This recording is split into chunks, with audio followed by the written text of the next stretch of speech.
Bonjour à toutes et à tous. Cette semaine a été marquée par l'intervention, les discours des principales banques centrales, la Réserve fédérale aux États-Unis et la Banque centrale européenne en zone euro.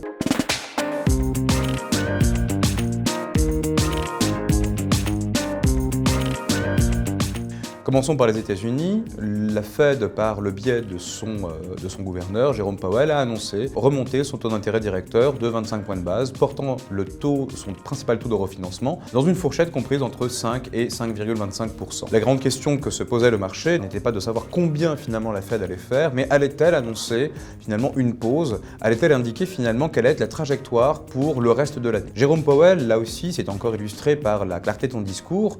Il a non pas annoncé une pause, mais il a laissé suggérer effectivement que la pause était fortement probable, compte tenu effectivement des anticipations de la Fed en matière de cycle économique et surtout des effets que produisaient les hausses de taux, notamment sur le secteur bancaire américain, puisque ces dernières pourraient effectivement conduire à une baisse un peu plus significative de la demande globale aux États-Unis. Concernant la zone euro, cette fois-ci, ce qu'on peut dire, c'est que Christine Lagarde a également remonté son taux d'intérêt directeur de 25 centimes, mais la tonalité du discours était légèrement différente.